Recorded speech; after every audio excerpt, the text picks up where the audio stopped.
And I see some youngins in here, so y'all have a head start on me. Good to see you, brother. Yes, sir. Y'all have a head start on me, on being parents. It's still something fairly new to me, but my little boy is the definition of love to me, between he and his mama. I've never felt anything like that in my life. Y'all probably could guess that I'm not much of a crier, but this little dude, like, has the keys to my eyes and my heart. And I mean, dude, he's just, he's the best thing that's ever happened to me, him and his mom. And I wanted to write a song about him.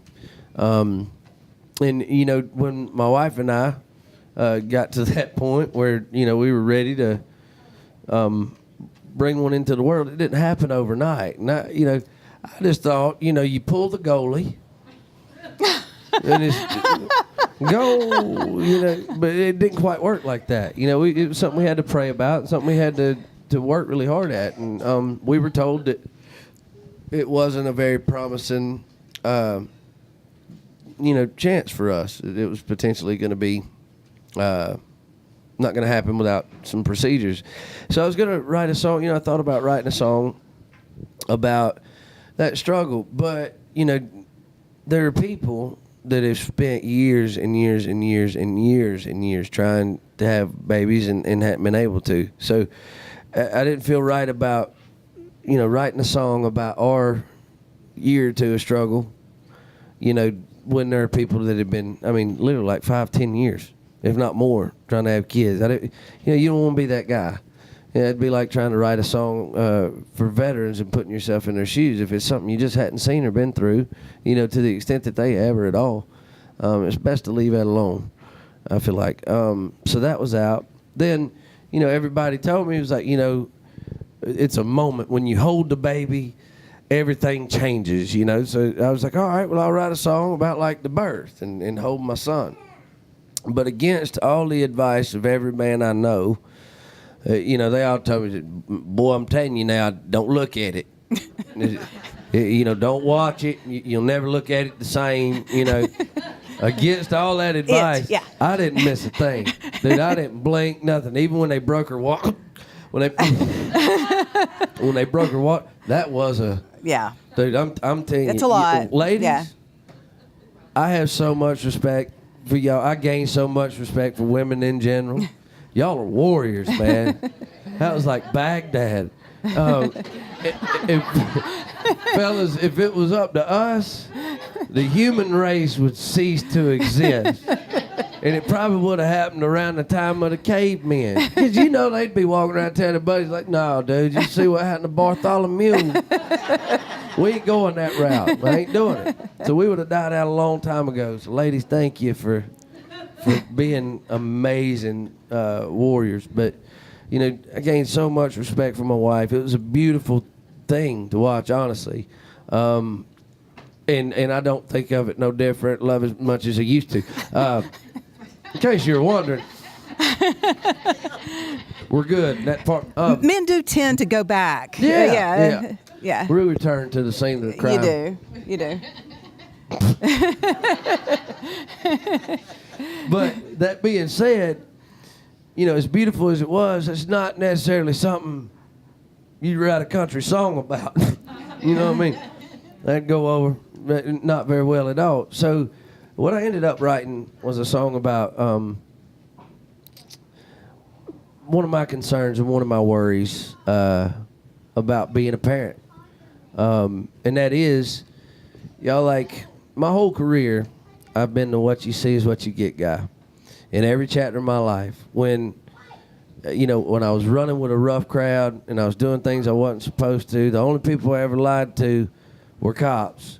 Or I might have told lies to people that would have led me to the cops. But unless I had anything to go with doing in jail, I've been open, honest, candid, and because if you say you're the what you see is what you get guy, you better damn well be that.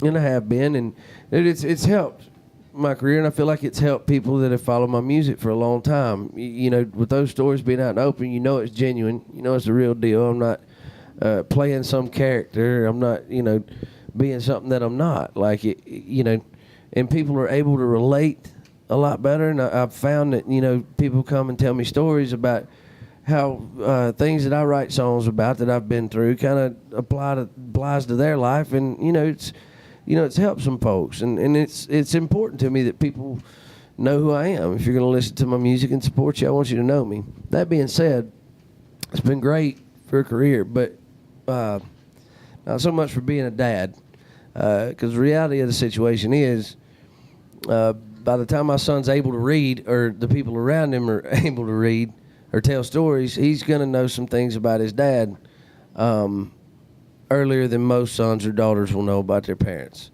I'm going to have some conversations with him a lot sooner than most parents have conversations with their children. And I think, I hope he always thinks I'm special, but the reality of the situation is he's going to know I'm not a superhero earlier than most kids know that about their parents.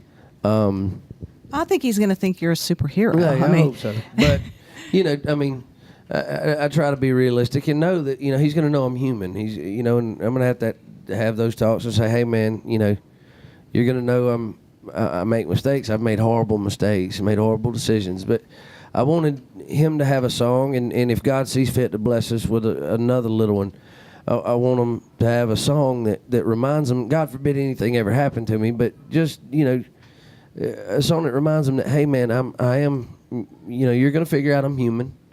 You're going to figure out I don't have a cape, I can't fly. And when that time comes, you're going to need more than me. And I hope I've done my job in showing you that there is a man upstairs that can help you with things that I can't. And there's a man that really hung the moon. So this next song is one I wrote by myself. It's for my son, and it's called The Man That Hung the Moon. And at the end of it, if you listen close, there's a talking part, and you'll think it's over, but it's not. There's a little surprise at the end of it. But I hope y'all enjoy this one. It's close to my heart. That's really pretty. Thank you. I don't think there are too many dries after that one. It's incredible. He was in the studio when I sang the vocal on that, and dude, I was like, I had to tell his mom, like, hey, you're gonna have to exit the building for a minute. But no, the audio at the end of him, his voice is actually a video I have in my phone. It was the first time he saw himself in the mirror and knew it was him. You remember this? All right, so he tried to fight the baby. Yeah. No joke, he was slapping the mirror and screaming at it and all kind of stuff. I'm telling you, he's something else. The other day, you were asking me a little bit about him, and he really is a gentle. He's got a good heart. You can already tell he's got a good heart. But he does have a little bit of a temper. He got that from his mama. Right. I told you I don't lie unless it's the police. But no, my dad was watching him the other day, and he pulls on this curtain in the laundry room, and we had to screw it up there because he pulls it and it falls, and it's broken some pretty, decent stuff, and he thinks it's hilarious, So my dad's watching him the other day, and he called me and he said, "You ain't gonna believe what just happened." And I said, "I don't know, I might." And he said, I guess you had to call it correcting or whatever now. Whatever, we called it whipping ass in my day. But he's 16 months. Dad's real careful with him, but he kind of corrected him, and he just swatted his hand a little bit and told him, to keep him playing with a curtain. He said when he swatted him, my son, 16-month-old son, balled his fist up and reared back like he was going to hit him. Oh, my. He said he reared back like he's going to punch me. I said, well, did you punch him in the throat? He said, no, I didn't punch him in the throat. I said, you should have. You don't need to think he can get one over on him. I was hollering at him when he was in the womb, I told him, so you kick your mama one more time, I'm going to come in there after you.